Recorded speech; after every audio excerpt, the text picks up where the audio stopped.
So Creamerie is a thing. I'll be honest, this one is just for me because no one else has even heard of this show, but I am a big fan. I found the philosophical underpinnings particularly interesting, but that isn't to say that the show itself wasn't spectacular. So if you want to learn more about a dope show and a neat branch of philosophy, stick with this episode. It's gonna be a good one. If you're here because you have seen the show, then you already know that it's great and the kind of what the fuckery this little show from New Zealand pulls off, both in terms of its cliffhangers, its dark and deadpan humor, and its epic plot twists, is amazing. Seriously, if you miss Lost, then check this show out. It's just as jaw-dropping, but much less disappointing.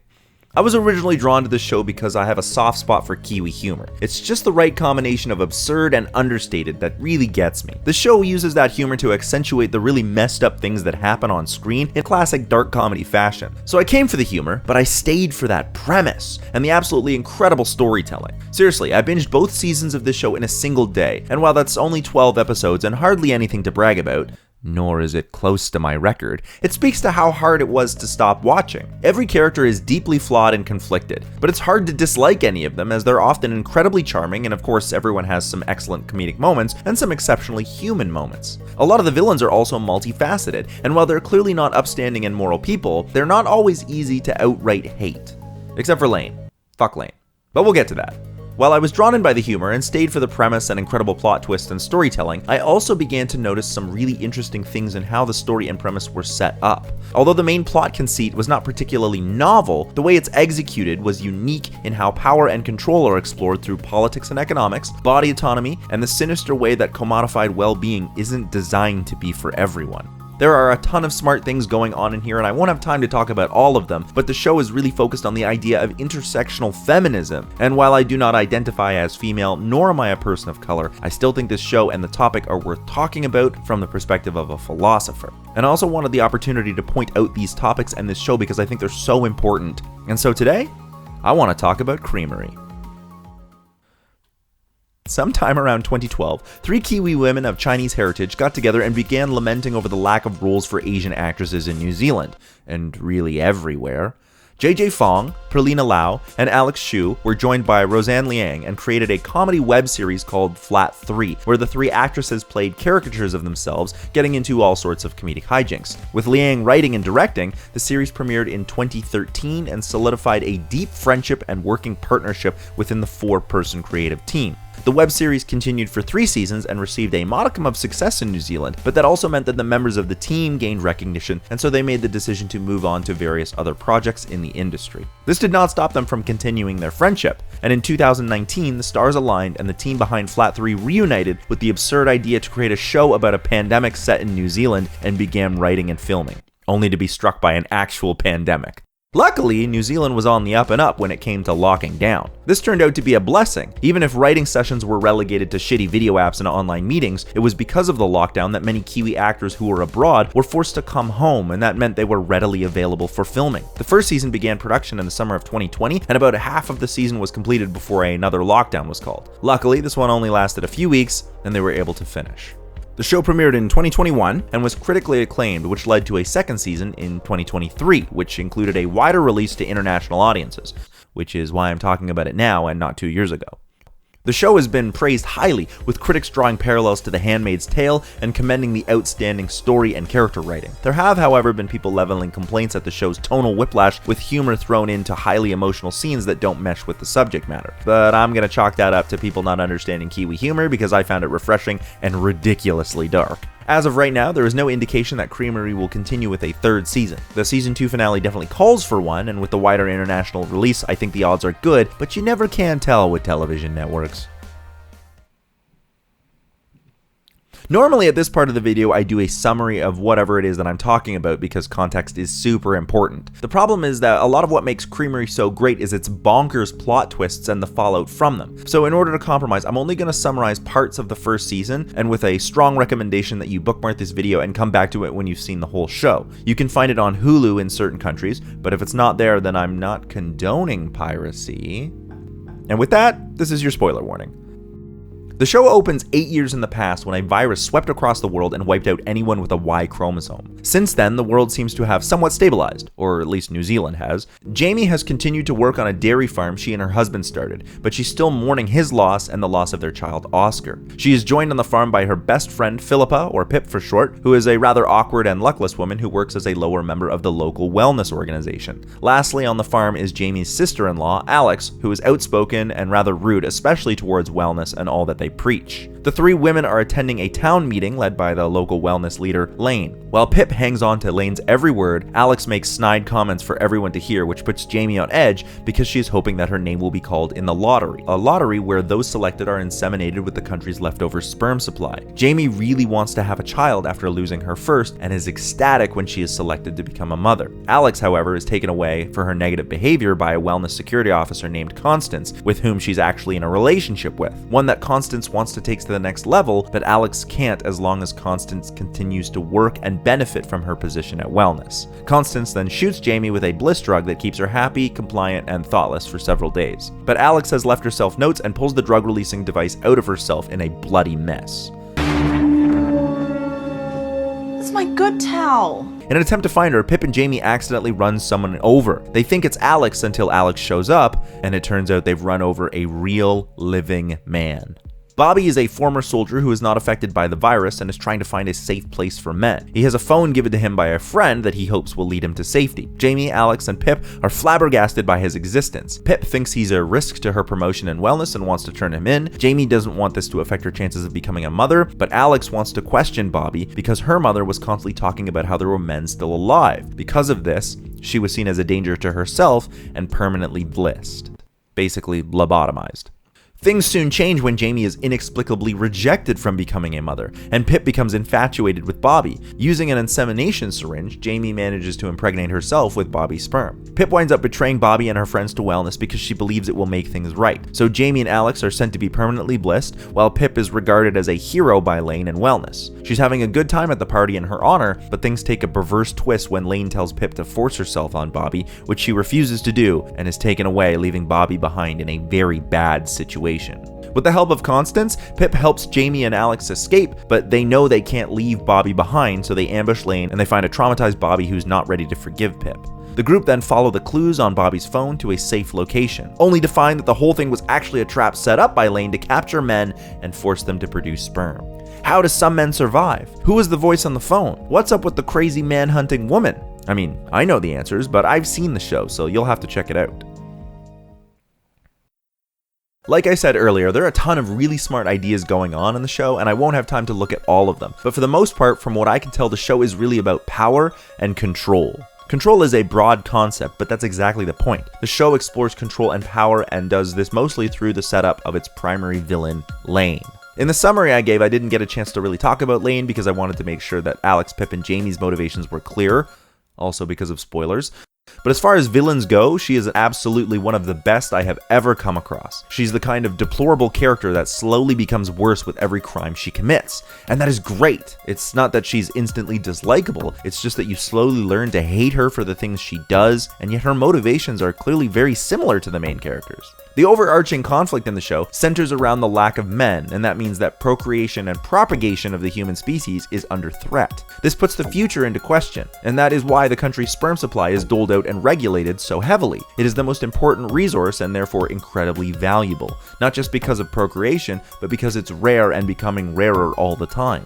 From just a political and economic viewpoint, this puts Lane in a position of control. Because she is the head of wellness, which is the governing organization in Hero Valley, she is given control over the dissemination of sperm. With the discovery that there are in fact men who have survived, and not just Bobby, it means propagation is no longer an issue. But if Lane keeps the men a secret and forces them to produce sperm, she can exert a different kind of control. Now, instead of being given the responsibility over the supply from the government, Lane can produce her own supply.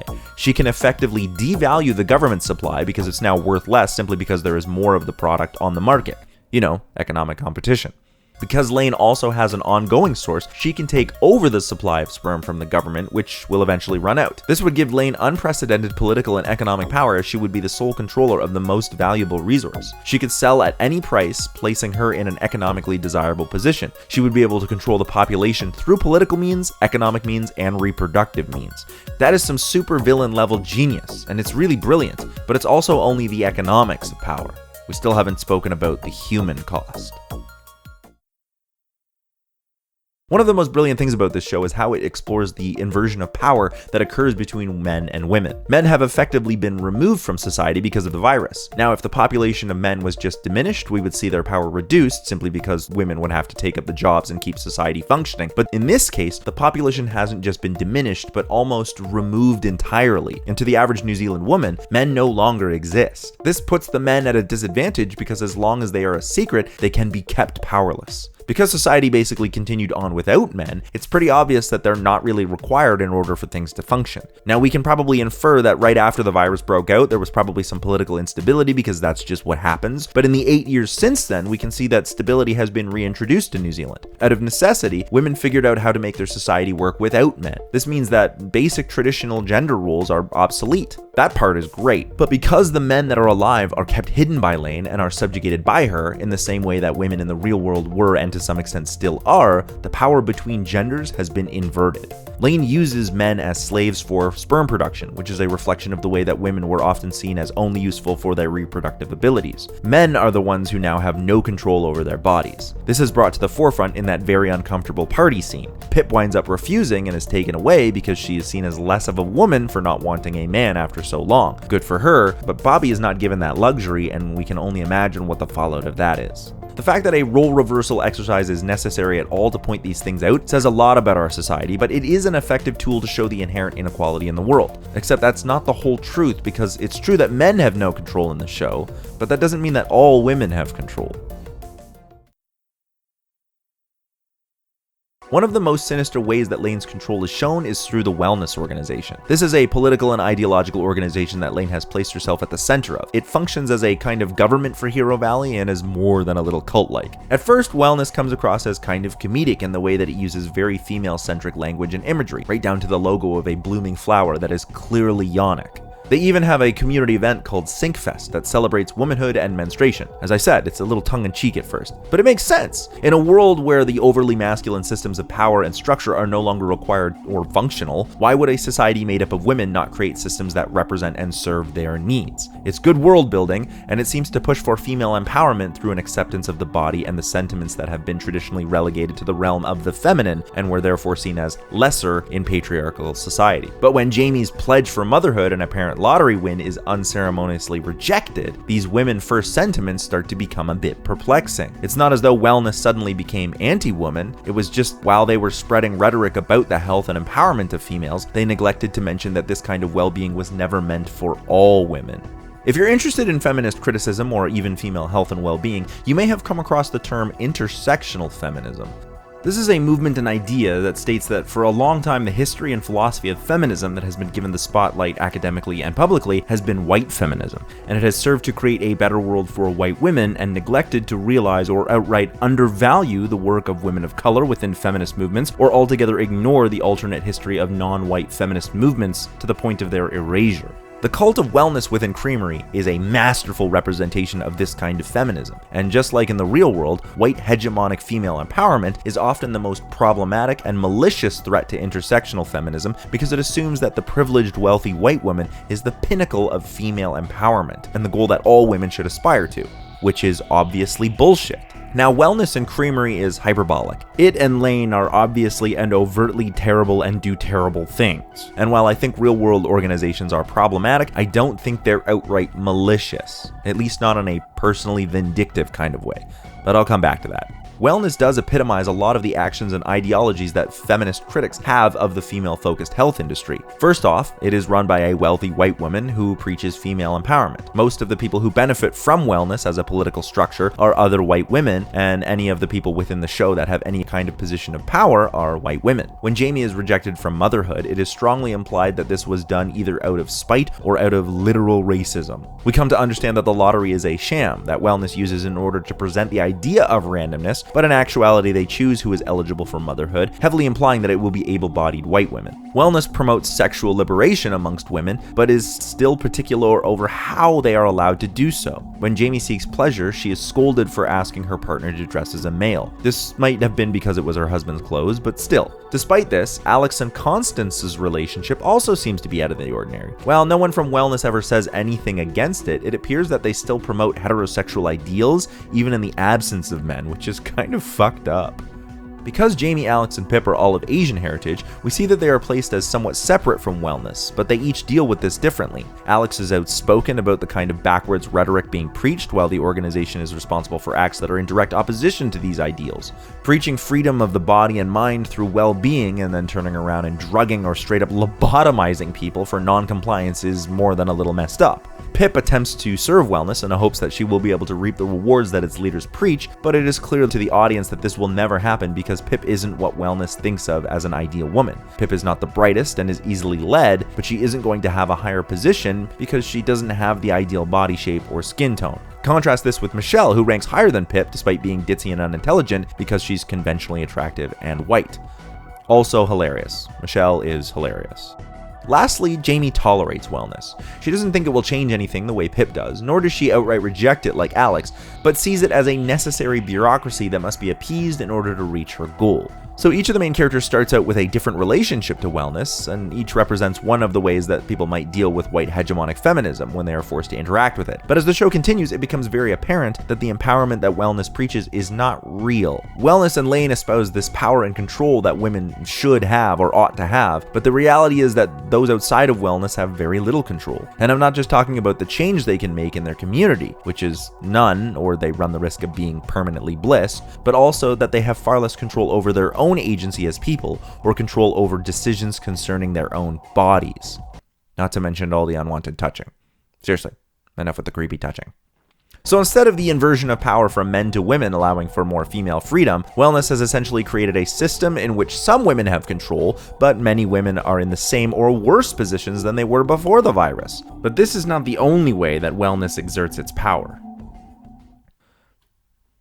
Wellness's primary goal, apart from the total control of the population through economic, political, and reproductive means, is to promote the ideas that everything is fine and that a woman is strong and powerful. And as we've discussed, this is through the promotion of the ideal woman. Because Wellness is selling an idea of inner and outer beauty to women, it draws a very alarming parallel to a lot of real-world companies. And this is the part that I think makes Wellness overtly malicious. In the real world, we have certain companies run by certain very affluent white women who use their platforms of fame, wealth, and aesthetics to sell the ideal of female empowerment and well-being. You know, companies that have TV shows on Netflix. These companies, their spokespeople, and their owners are all about selling the ideal woman. You too can have everything and look like the ideal woman if you embrace our way of living, meaning the white affluent way. How they do this is by selling dubious products that may actually be detrimental to health, but hide this behind the idea of cosmic or supernatural connections because it sounds either exotic, mystical, or pseudoscientific. What's more is the way that they often appropriate traditions, knowledge, practices, and activities from non-white cultures and then transform them for white women by rinsing them of any kind of specific culture and allow these practices to be enjoyed as a kind of perverse orientalism or exoticism that can be sold to women so they feel worldly. And there are lots of cultural artifacts such as books and movies that have come under fire for this, and rightly so. These are overwhelmingly created by affluent white women who see an opportunity to show others something that gave them wisdom or freedom or peace of mind and then attempt to sell it to other women. In order to do this, they need to make it accessible and marketable. So something like yoga, which we see performed throughout Creamerie, has a deep history as a hugely important tradition to millions of people of color, but it was sold to the West as a way that specifically white women could stay fit and connected to their bodies. And while they practiced yoga, there was very little worry about where it came from, what it meant culturally, or if people of color would even be interested in participating. So wellness is just an extension of the way that some wealthy white women exert control through the explicit marketing and whitewashing of what an ideal woman should look like. It becomes an attempt at controlling women in general.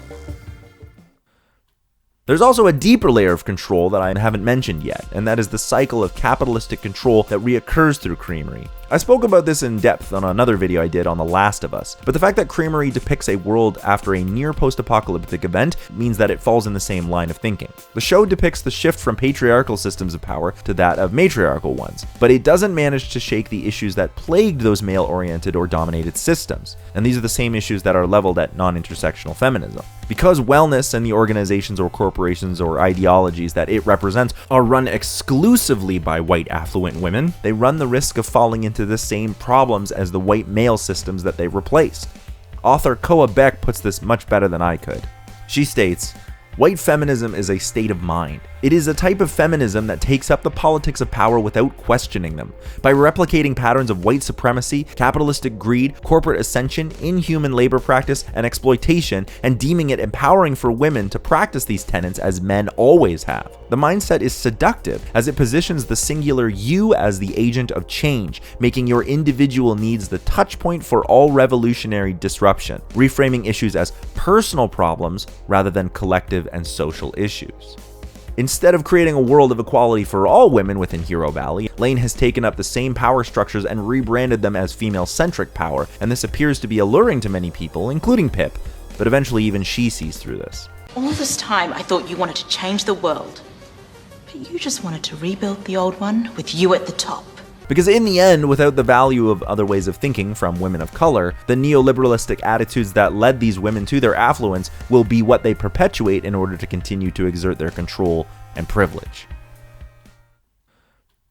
Creamerie is a wickedly smart show, and not just for all the themes that I've outlined. I want to stress that despite the heaviness of these topics, that the humor is absolutely top-notch, and while the premise is not new, the execution through humor and themes is what makes this show so incredibly excellent. It never takes itself too seriously, and pushes its narrative to absurd conclusions, but because of this, we find characters in crazy situations pushed to their limits just to find any sense of agency and control over their own well-being, because it's very apparent that Lane and Wellness are not only withholding it, but actively denying it. I think this is done by design because the sinister nature of white capitalistic feminism has placed white women and the things that they value above women of color, and this is in direct contradiction to what the overall goal of feminism is. And there are more themes that I didn't talk about or missed entirely because I don't have the perspective of a woman or person of color. But I did pick up on some of them, and I really do think that this is a show that should be seen and explores some really interesting ideas about intersectional feminism, and I wanted to draw attention to that, and hopefully I've inspired you to go and watch this show, or at the very least think about intersectional feminism, because I think this is a show that could only come from for women of color because of their unique perspective. And that is why Creamerie is an amazing show and is definitely worth your time. Here are my stray thoughts. I really do enjoy the humor of the show and the way that it's used to cut through the emotional moments and crazy plot twists without undercutting that emotionality. I didn't use as many quotes from the show as I normally would on an episode, but I didn't want to spoil too much. I want to reiterate that this was meant as an introduction to intersectional feminism and is in no way exhaustive or comprehensive, but I did want to draw attention to the show and the ideas it represents, so please go and watch the show, go and do your own research, and definitely check out the citations in the description for all the wonderful intersectional feminist academics that know infinitely more on this topic. Hey, thanks so much for watching that video. If you found this even a little bit interesting, please go and watch or go and do some research. There's lots of really cool stuff on intersectional feminism, and I just wanted to draw attention to these ideas. So yeah, do that. And we got lots of more cool stuff coming down the pipe, so stick around. It's all happening right here on Cinemasters Ultimate Timeline.